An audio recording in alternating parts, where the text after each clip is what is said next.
Many of us, when we face challenges, supposing we have challenges in our business, we'll start going to the bank manager looking for a friendly bank, an extra loan first, people who loan us money because, we have cash flow problems. Or when we come up from a doctor's office with bad diagnosis, is there any other specialist that we can look at? Any other doctor from whom we can get a second opinion? Any expert in a medical field we can get a second opinion? We'd think like that first naturally. But if you want to see the miracle, we don't think like that first. Look to Jesus first. Look with your heart. And when they ran out of wine, the mother of Jesus said to him, they have no wine. She didn't look to borrow wine. She didn't look for people with wine cellars or wine merchants. She went straight to the Son of God. She looked to Jesus first. And that's the first thing we should understand in our discipleship journey. Hey guys, every time we face challenges in our lives, whatever it may be you are going through right now, look to Jesus first. Look with your heart. Secondly, look beyond God's apparent non-response. Sometimes when we look, we don't get an immediate reply from God. Sometimes we get a lot of other distractions and we wonder if God is even there. You may have a bad back and you can hardly walk and you're struggling to get into your car and you're crying out to God to heal you. Nothing seems to be happening. You get into your car, you shut the car door, you turn on the ignition and it wouldn't start because the battery is flat. What do you do? It's like another problem on top of this problem that you have. Is God there? God's apparent non-response. You see, when Mary went to Jesus and said to him, we have no wine. She expected Jesus to actually say yes or no to her. Jesus, in fact, said neither. He said, woman, what does this have to do with me? My hour has not yet come. What? What kind of response is that? It's an apparent non-response. It's not yes, it's not no, it's just a non-response. Sometimes when you're sitting in that car and you had a bad back, you're crying out to God for healing and your car won't start. Is God there? Is He going to heal you or not? It's not a yes, it's not a no, it's a non-response. But God is in the non-response. You come out of a doctor's office with a bad diagnosis and you're crying out to God for healing and suddenly, the kids are playing on the streets and they kick the ball and it hits your face and the ball lands up on the tree and they ask you if you can take the ball down for them. What has this to do with your bad diagnosis? You're asking God to heal you. Is God here in the midst of this? You're taking balls down from the tree for the kids and your mind is 1,000 miles away. But God is in that non-response. That's the second key. Look with your heart. Look to Him first. Secondly, look beyond God's apparent non-response. Persevere through. Here's the third thing. When you look with your heart, look to do whatever He tells you. Because as you look beyond God's non-response in the situation, He will speak to you. He would tell you. I remember many years ago, we were holding an evening to pray for healing.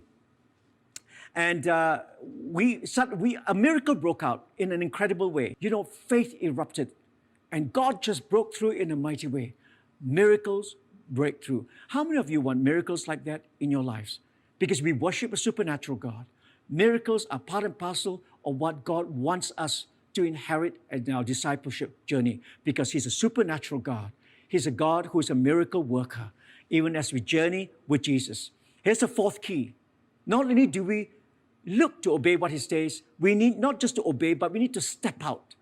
Everybody say step out. Step out in faith and receive. Look to step out in faith and to receive. Now it's so important because, when Jesus said to Mary, tell the people to fill up the jars, the 6 stone jars of water. Now it's not easy to fill up 6 stone jars of water, each containing 30 gallons of water. It's not easy. They had no running water that day. They probably had to go down to the well, take small pots of water, come up and then fill it up again and fill it to the brim. Lots of servants, lots of hard work. But they stepped out to obey what Jesus had said. We sometimes need to go through tough times to obey what God has said in the midst of that, in challenges. Sometimes it's outside our comfort zone, but step out by faith.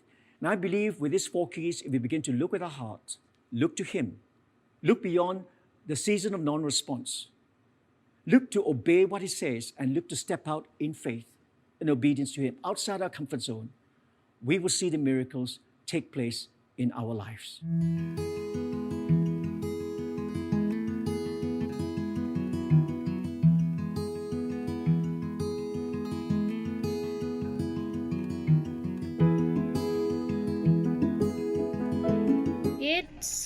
5:09 in the afternoon. Balak kong pumunta ng mall ngayon para mag-grocery. Mag-withdraw na rin. Baka samahan ako ng kapatid ko. Baka samahan ako ni Beng ngayon. Dapat kanina pa, kaso nga lang tinamad ako. Tsaka yun, nag-upload ako nung video ko. Yung attending the IDC 2021. Yun. So yun yung aking new vlog up. Tapos, in case na sa SM kami pumunta ni Beng, check ko kung okay pa tong gift certificate na to. Kung may mabibili ako using this gift certificate. Or eto. Kaso nga lang wala namang Burger King sa SM. Kaya yun, bala na. Sayang to eh. Hanggang kailan pa ba to? Ay! Hanggang ngayon na lang pala to. So I think wala naman tong expiry date. Ito na lang eh. Valid lang hanggang ngayong araw na to. Yan. So hindi magagamit to. Pero malay natin. Maisip namin pumunta kung saan man, diba? Ayan. So, tara. Samahan kami. Handa-handa muna tayo. Actually, wala na akong pera. Kaya kailangan kong lumabas para mag-withdraw. Wala na akong kasi. Hindi naman kasi rin ako umaalis ng bahay. So, halos lahat na ng transaction ko, online na rin. Pero syempre, diba, ang hirap rin kapag walang cash. Kasi minsan may gustong bilhin si Cloud. Nasa baba yung ko, yung face shield. Kaya, dun na lang. So, kailangan ito.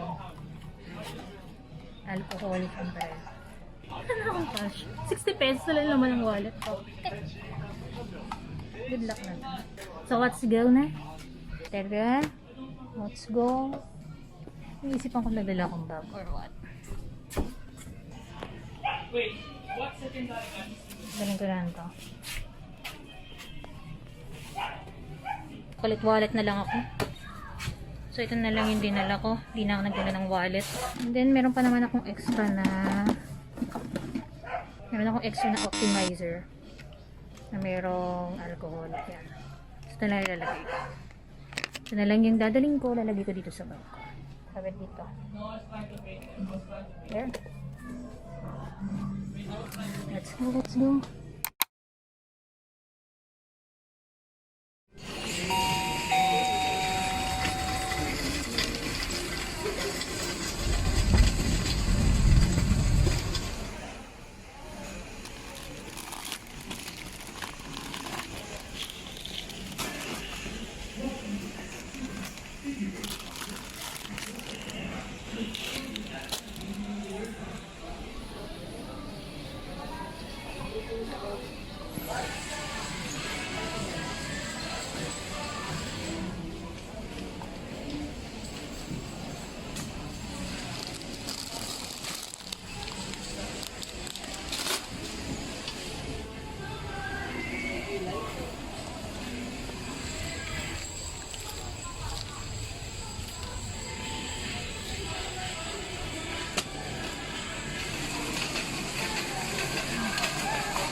Ano yan? Para yung pasta na halat. Lagyan mo na dyan. O sa bumili ng pasta, bumili ka nito para nilalagyan. Hindi ko pa kailangan yun. Huwag na to, 200 plus. Not what. Ano itong okay? Anong minusala? Ano ba ito? Sanay na mag-vlog eh. Hindi na nahihiya sa camera.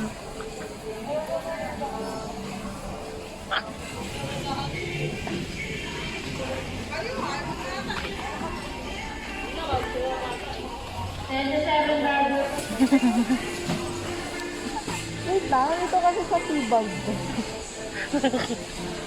Ano ba? Very essential. Tabo na lang kaya dalhin mo. Ha? Dala kaya kang tabo sa katimba. Para makompleto yung tibag mo. Ba't wala yung maliit? Ano ba yan? 32? 32. Meron ito ng 20 ba yun o 10? Ano? Ito kasi mahal na.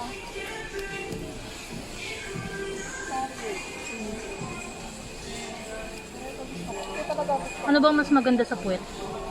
Anything else. Ito maganda sa mukha.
$400.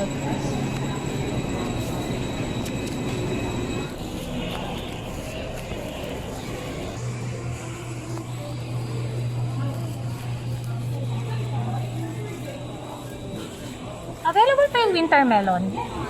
Ay, ikaw nang muna. Ay, ka sa mga ka-momshie. Hindi ka nakikita. Yan.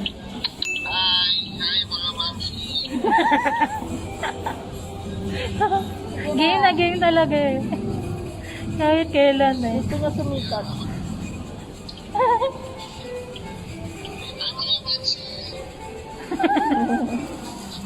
Sige na, mag-drive ka na ba?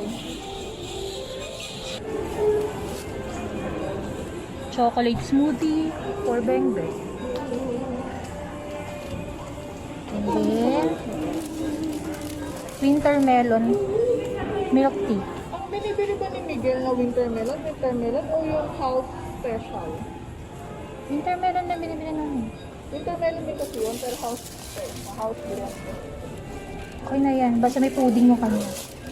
So, winter melon with pudding kay Cloud. Okay. Winter melon with pearl lang. From Gong. Pagbubuk na si Ate Beng. Ninang Beng. Malapit lang siya. About 3,129. Good evening, Momshies. It's already 7:58 in the evening. Kauwi lang namin ni Beng from SM San Lazaro. Konti lang na pamili ko pero inabot na rin ako ng 1,200 pesos. Tingnan niya. So, ito lang yung mga napamili ko ngayon. Yan. Tatlong plastics lang. Yan, 3 plastics lang pero inabot na yan ng 1,200 pesos. Grabe no? Mahal. So mamaya pakita ko sa inyo kung ano yung mga pinamili ko. Kakain muna ako. Yan. So dumaan kami sa Wendy's. Bumili ako ng ano ba tawag dito? Fam box. So bumili ako ng fam box. Ang usually na ino-order ko na fam box yung ano bacon cheeseburger. Tama ba? Bacon mushroom melt pala. Bacon mushroom melt. Tapos yan, milk tea. Good for 3 tong in-order ko. Para sa amin ni Cloud. Siyempre, 2 kay Cloud, 1 sa akin. So yan, may fries na. So yan, may fries na. Yan, and then coke. Nangalahati na tong cook na to kasi natapon doon sa plastic. So cook sa akin, and then Sprite naman kay Cloud. Yan. So, ito yung dinner ko. Or dinner namin for tonight. So, actually, main reason kung bakit rin ako nagpunta ng SM. Ay para para bumili ng pagkain talaga. Mag-withdraw para may cash naman ako dito sa bahay. Plus, bumili ng pagkain. Kailangan ko kasi i-satisfy na yung cravings ko. Yan yung burger, pizza. Pero hindi na ako umorder ng pizza. Fries, burger, and tsaka milk tea. Dahil nga, starting tomorrow, February 1, ang magiging vlogs ko for the entire February will be my journey to healthy living. Kaya, itodo ko na muna ngayon. Kain na muna ako ngayon. Dahil, simula bukas, sure hindi na ako makakain. Kaya nga lang. Yan. Pagpasensyahan na po yung mga kalat dito sa background ko, dito sa kama. Hindi pa rin ako naglilinis kasi. So, yung bacon mushroom. Ito yung order ko lagi sa Wendy's. So, yung reason ko nga kung bakit ako kumain na ng mga talagang gustong mga pagkain. Starting tomorrow, February 1, kain ako ng mga healthy food. Subukan ko talaga. Tawa ko lang talaga kung mapapanindigan ko. Sana mapanindigan ko. Actually, nagbigay rin na kasi na ng mga ideas si Gong. Hindi kasi nabanggit ko naman sa kanya na plano ko na nag-healthy living vlog. Tapos, sabi ni Cloud, why not sa February? Kaya, nakasetting talaga sa February for the entire February yung vlog ko regarding health already. Yan. So, madalawa pa rito. Yan, madalawa pa. I-Cloud na to. Pero advice naman sa akin ni Cloud na. Advice niya sa akin tungkol sa healthy living. Huwag ko daw biglain yung pagka-diet. Actually, hindi naman ako after dun sa diet na mag-lose ng weight. Yung talagang magpa-sexy yun. Wala sa intention ko magpa-sexy. Dahil sa totoo lang, gusto ko talaga mag-weight. Dahil nga noong bata-bata pa, payara talaga. Skinny. Kung uso yung tokhang dati, na tokhang yan.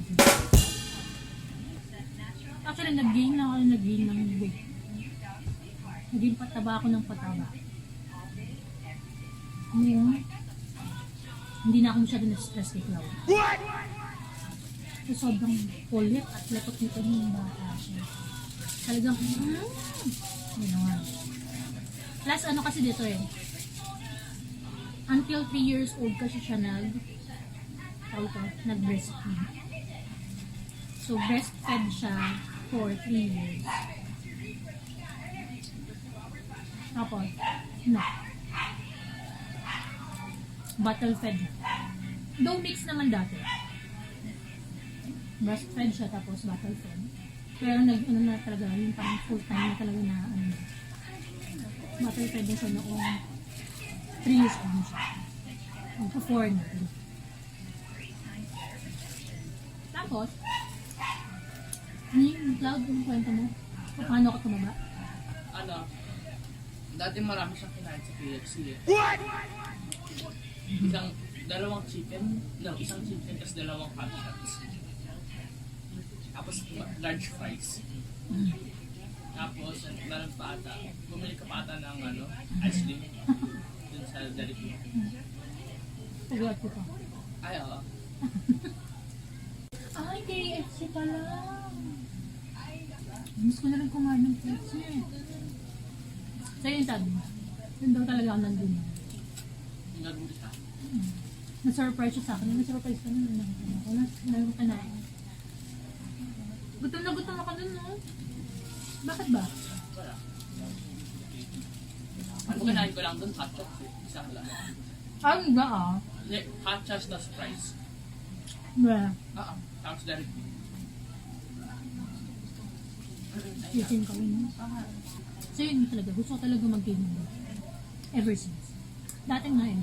Nag-gym ako hindi para magpa-tone down. Kung magkaroon ng mga cells, maging sexy. Gano'n. Nag-gym ako dati. Yung program ko to gain weight. So yun talaga yung sinasabi ko dun sa mga instructors. Gusto ko po yung program ko to gain weight, hindi po to lose weight. Actually may kwento yun. Yung first time kong mag-gym. Together with my best friend Jen. Ikwento namin yun. Susunod. Invite ko si Jen na mag-join sa vlog ko para makwento namin yung journey namin. Yung talagang nung nag-gym kami nung college kami. First year college kami nang tinry namin. Memorable sa amin yung lalo-lalo sa kanya. Tapos meron pa kami milk tea. Talagang anin mo. Talagang magkakaroon ka na naman. Like sugar level ka na. Yung gagawin kong vlog ay or vlogs for February ay about my journey to healthy living. So yun yung magiging tema ng February vlogs namin. Ito lang. Tama ko? Oo. Hindi, ayaw niya. Hindi, kasi siya yung planner ko. Siya ngayon yung nagpa-planning sa mga vlogs na. Plus, dahil nga siya nga yung editor ko, huwag ka naman sa kanila. Huwag ka naman siya. Siya po yung editor. Ito na kasi yung bonding namin. Every season ng life natin, iba-iba tayo ng ng bonding na. Iba kami ng bonding na. Meron na kami dati ng sports bonding. Eating bonding namin lagi. Yan. Na, huwag kami ng feel. Kwenta namin yung mga gano'n namin. Yung aming relationship. Diba? Ayun yung pakita. Kahit half lang, di. Ganyan lang, oh. Ganyan lang naman. Ganyan talaga ba? Nahiya na siya. Dati kasama ko siya sa vlog. So, ngayon, nahiya na siya. Oh, strike. Sa'yo ay may pudding ng tikla. Sa akin yung winter melon lang pala. Pilsner. Cloud merong pudding. Yun lagi ang in-order niya. Tumukuk pa ako. Sa mamaya na lang ito.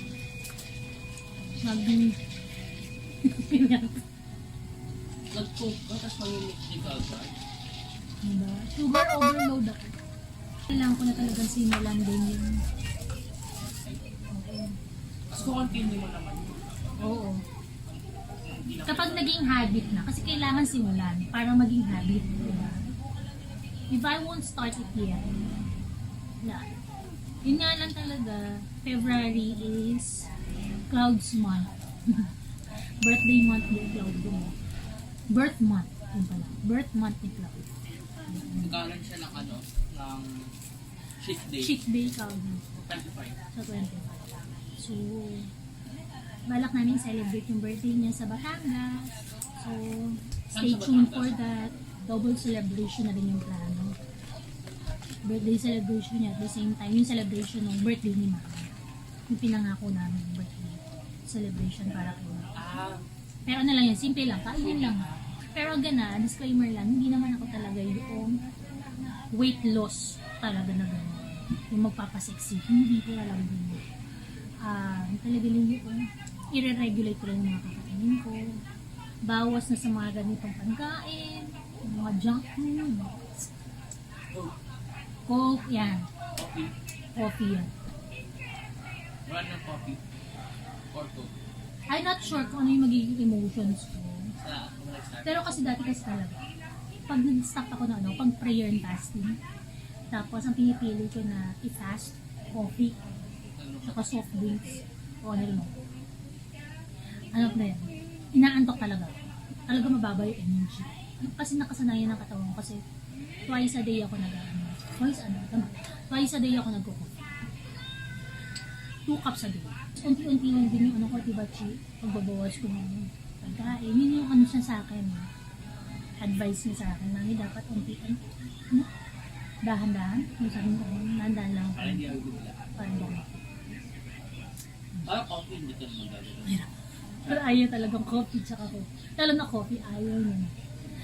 Kaya, sundin muna natin ang ating editor, ang aking boss. Pakita ko muna sa inyo yung mga pinamili. Ito nga, Energen. Ito yung unang-una kong kinuha talaga. Yung milk, cornflakes, coco crunch. Balik na lang muna yung binili ko Kasi meron pa. meron pa dun. Tsaka bihira na rin mag-cereal sila. Serious pa naman ako, nakakalimutan ko lang. Wala! Ito, cheesy spread. So, happy na kagad si Cloud. Madali na kagad si Cloud kasi nga ito sa mga favorite ko. Magtatalong lang ako tsaka ensalada. So, kailangan ko na Barley Fiesta. And then, try ka cheesy ramen. Junk food pa rin yan. Bakit? Ang ramen, considered na hindi healthy yan. Ba't sa kanila, kinakain lang nila to. Minsan pag Malamang kasi ano naman? Once lang. akin na lang. Gin ramen. Alingnan? Check ko kung MSG ano yan. Ano ba to? Kailan ka pa naging Sodium. Salt-based to. Ito. Pwede. Hindi. Salt-based eh. MSG. So, dalawang gin ramen yung binili ko. Meron pa kaming shin ramen sa baba. Shin ramen to. Meron pa kaming shin ramen. Shin ba? Shin? Shin. Shin? Sodium rin to. Salt. Sige na, titikman ko lang. Okay, fine. Kasi, alam ko naman ikaw nang kakain talaga eh. Tapos, hygienics. Ito muna yung try namin na soup. Yung toxido. Ay, maganda to. Promise. Ginagamit ko na rin shampoo kasi yung clear men. Kasi kaya ganyan na yung buko. Pero dati rin kahit yung mahaba yung buko, nag-clear men na lang. Para at least syempre tipid na rin. Kasi yun yung bagay sa anak ko. RDL Baby Tips. Facial cleanser ng cucumber extra. And, eto. Kailangan ko talaga to. Naubusan kasi yung lunto ko, yung Betadine Feminine Wash. Kapag nagkakaedad mo rin pala, medyo nagiging sensitive na talaga yung private area natin. Tatlong feminine wash yung ginagawa. Kasi sabi rin naman, huwag ko daw lagi ito gagamitin. Ano yung Na-Flora, N-E-Flora. Tapos, eto nga. Plus yung isang, Betadine Lash. Yung yung regular. So yan lang yun ang mga nabili ko. At 1,200 pesos na to. Grabe yung mga bilihin ngayon.